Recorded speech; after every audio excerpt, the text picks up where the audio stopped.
வணக்கம். இன்னைக்கு நாம ஒரு சூப்பரான விஷயத்தை அலச போறோம். பைபிள்ல இருக்கிற நீதிமொழிகள் 30ஆம் அதிகாரம். குறிப்பா ஆகூர் அப்படிங்கிறவரோட ஞான வார்த்தைகளை தான் இன்னைக்கு நாம பார்க்க போறோம். இது ஏதோ பழங்காலத்து அட்வைஸ்னு நினைச்சிடாதீங்க. இன்னைக்கு நம்ம அன்றாட வாழ்க்கைக்கு 100% அப்படியே பொருந்தக்கூடிய ஒரு அட்டகாசமான லைஃப் லெசன் இது. வாங்க நேரா விஷயத்துக்குள்ள போயிடலாம். அதுக்கு முன்னாடி உங்ககிட்ட நான் ஒரு நேரடியான கேள்வியை கேட்கணும். நாம எப்பவுமே நமக்கு எல்லாமே தெரியும்னு நினைக்கிறோமா? கொஞ்சம் யோசிச்சு பாருங்க. இன்னைக்கு நம்ம கையில ஸ்மார்ட் போன் இருக்கு. உலகத்துல இருக்கிற எல்லா தகவலும் விரல் நுனியில கிடைச்சிருது. அதனால நமக்கு எல்லாமே தெரியுங்கிற ஒரு மாயை நமக்குள்ள இருக்கு இல்லையா? ஆனா ஆகூர் தன்னோட வார்த்தைகளை ஆரம்பிக்கும் போதே எனக்கு ஒண்ணுமே தெரியாதுங்கிற ஒரு ஆழமான தாழ்மையோட தான் ஆரம்பிக்கிறாரு. நம்ம அறிவோட எல்லைய நாம உணரும் போதுதான் உண்மையான ஞானமே பிறக்குது. சரி, இன்னைக்கு நாம என்னென்ன பார்க்க போறோம்னா இந்த 5 விஷயங்களை தான். மனித அறிவுக்கும் தேவனுடைய மகத்துவத்துக்கும் உள்ள வித்தியாசம், பேராசை இல்லாத ஒரு பேலன்ஸ்டான வாழ்க்கை, நம்ம அகந்தை மற்றும் உறவுகள், இயற்கையிலிருந்து நாம கத்துக்க வேண்டிய பெரிய பாடங்கள், அப்புறம் கடைசியா உண்மையான ஞானம்னா என்ன, இதான் நம்ம லிஸ்ட். ஓகே, தலைப்புக்குள்ள போயிடலாம். மனித அறிவும் தேவனுடைய மகத்துவமும், அதாவது நம்ம அறிவோட வரம்புகளை புரிஞ்சுக்கிறது. இங்க பாத்தீங்களா, ஒரு பக்கம் நம்ம மனித அறிவோட எல்லைகள், இன்னொரு பக்கம் தேவனுடைய எல்லையற்ற வல்லமை இருக்கு. வானத்துக்கு ஏறி இறங்குனது யாரு? காற்ற தன் கையில அடக்கி வச்சிருக்கிறது யாரு? பூமியோட எல்லைகளை எல்லாம் உருவாக்குனது யாரு? கொஞ்சம் யோசிங்க. மனுஷங்களான நாம இயற்கையை ஆராயலாம், அதை புரிஞ்சுக்க முயற்சி பண்ணலாம். ஆனா இந்த ஒட்டுமொத்த பிரபஞ்சத்தோட கட்டுப்பாடும் நம்ம அறிவுக்கு அப்பாற்பட்டதுங்க. உண்மையான ஞானம்ங்கிறது நமக்கு தெரியாததை ஒத்துக்கிட்டு தேவனுடைய அந்த பிரம்மாண்டமான வல்லமையை நம்புறது தான். நம்ம அறிவே இவ்வளவுதான் அப்படின்னா நாம எதைத்தான் நம்புறது? ரொம்ப சிம்பிள். தேவனுடைய வார்த்தைய. அது 100% தூய்மையானது, பரிசோதிக்கப்பட்டது, நமக்கு ஒரு பாதுகாப்பான வழிகாட்டியும் கூட. அதுல நாம நம்ம இஷ்டத்துக்கு எதையும் சேர்க்கவோ குறைக்கவோ கூடாதுன்னு ஆகூர் ரொம்ப ஆணித்தரமா சொல்றாரு. நம்ம வசதிக்கு ஏத்த மாதிரி அதை வளைக்காம அப்படியே பின்பற்றுறது தான் நமக்கு நிஜமான பாதுகாப்பு தரும். அடுத்ததா ரொம்ப முக்கியமான 2வது பகுதி, பேராசையை தவிர்த்து ஒரு சீரான, அதாவது ஒரு பேலன்ஸ்டான வாழ்க்கையை எப்படி வாழ்றது. இதுல ஆகோரோட 2 கோரிக்கைகளை பற்றி பார்ப்போம். வாழ்க்கையில நாம சந்திக்கிற 2 பெரிய ஆபத்துகளை ஆகூர் இங்க சுட்டி காட்டுறாரு. அவர் தேவன்கிட்ட 2 விஷயங்களை தான் கேட்கிறாரு. ஒன்னு, எங்கிட்ட இருந்து பொய், வஞ்சகம் இதையெல்லாம் தூரமாக்கிடுங்க. 2வது என்ன தெரியுமா? ரொம்பவே ஆச்சரியமான ஒரு கோரிக்கை. எனக்கு ரொம்ப பெரிய செல்வமும் வேண்டாம், அதே சமயம் வறுமையும் வேண்டாம். எனக்கு தேவையான உணவை மட்டும் கொடுங்கன்னு கேட்கிறாரு. ஏன் அப்படி? ஏன்னா அளவுக்கு அதிகமான பணம் வந்தா மனுஷனுக்கு அகந்த வந்து தேவனை மறந்துடுவான். அதே மாதிரி ரொம்ப வறுமையில வாடுனா திருடவோ இல்லனா வேற ஏதாவது தப்பான வழிக்கு போகவும் வாய்ப்பு இருக்கு. ஆக தேவனை மட்டுமே சார்ந்து ஒரு சூப்பரான பேலன்ஸ்டு லைஃப் வாழ்றது எவ்வளவு முக்கியம்னு இதுல இருந்து நம்ம கத்துக்கலாம். சரி, இந்த திருப்தி இல்லாத மனம் நம்மளை எங்க கொண்டு போகும்? போதும்னு சொல்ல தெரியாத அந்த மனநிலை இருக்கு பாருங்க, அது ரொம்ப ரொம்ப ஆபத்தானதுங்க. பூமி, நெருப்பு இதெல்லாம் எப்படி எனக்கு இது போதும்னு சொல்லவே சொல்லாதோ, மனுஷனோட பேராசையும் அப்படிதான். ஒன்னு கிடைச்சா இன்னொன்னு வேணும், அது கிடைச்சா வேறொன்னு வேணும்னு போய்கிட்டே இருக்கும். ஆசைகள் இருக்கலாம், தப்பில்ல. ஆனா அந்த ஆசைகள் நம்மள அடிமையாக்கிடக்கூடாது. எவ்வளோ கிடைச்சாலும் திருப்தி இல்லாத மனசுக்கு அது பத்தவே பத்தாதுங்கிறது தான் நிதர்சனமான உண்மை. இப்போ 3வது பகுதிக்கு வந்தாச்சு. அகந்தை, நம்ம உறவுகள், அப்புறம் சமூக நீதி.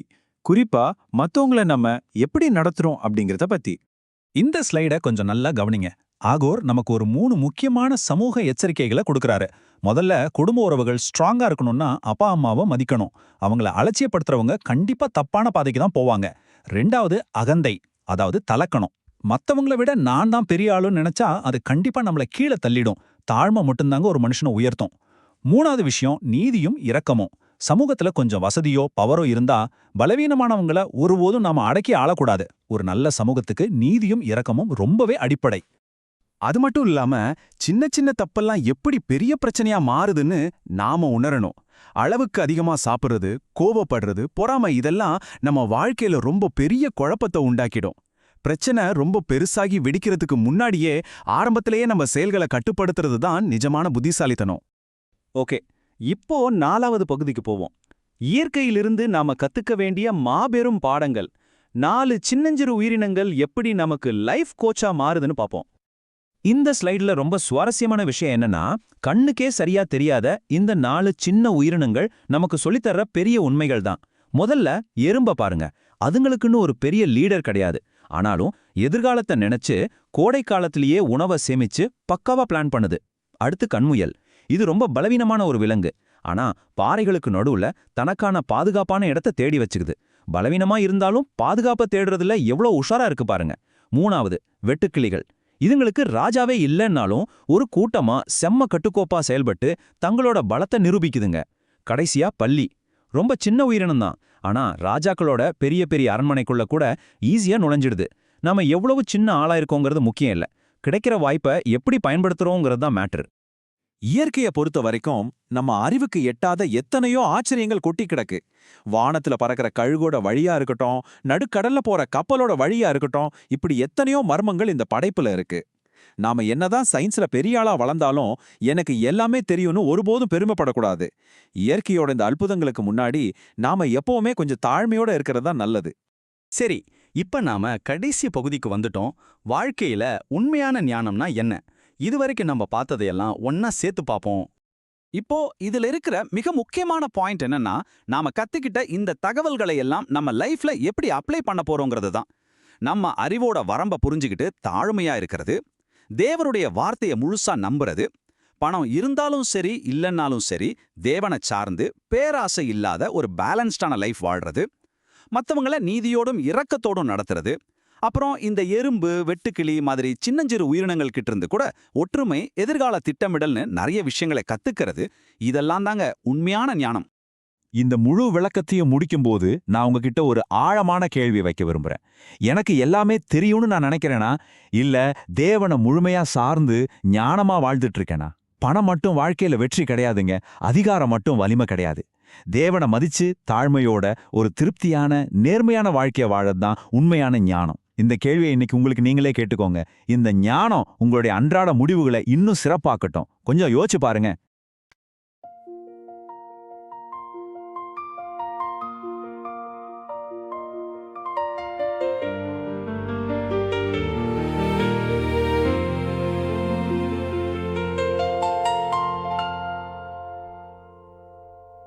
ஞானத்தின் பாதையில் நடப்போம், தேவனின் வார்த்தையை நம்புவோம், பொய்யை விட்டு உண்மையில் வாழ்வோம், கர்த்தரின் வழியில் உயர்வோம்.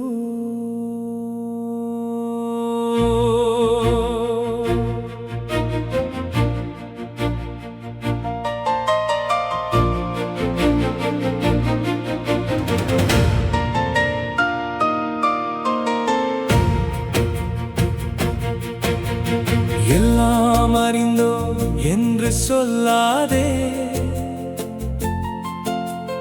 எல்லாம் நம்மால் என்று எண்ணாதே.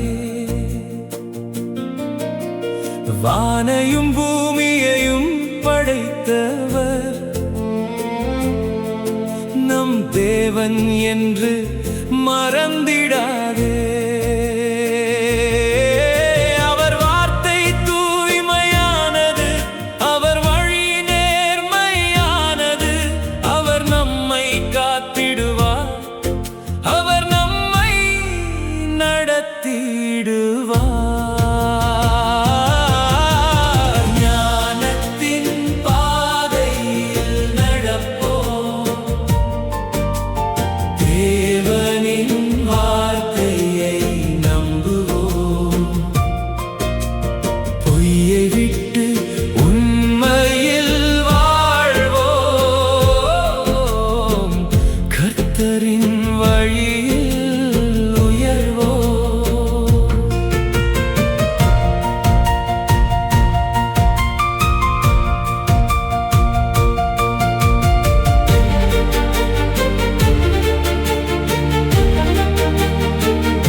நன்றியோடு வாழச் செய்வீர்.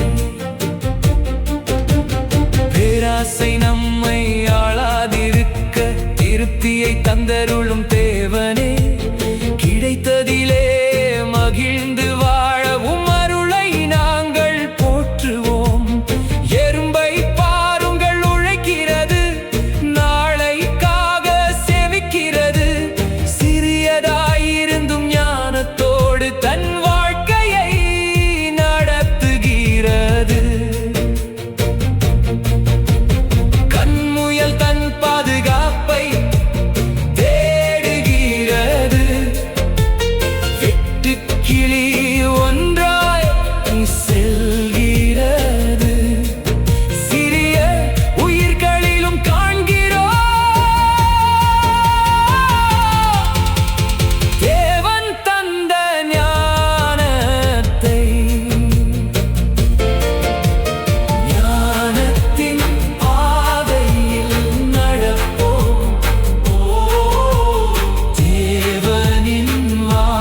அதை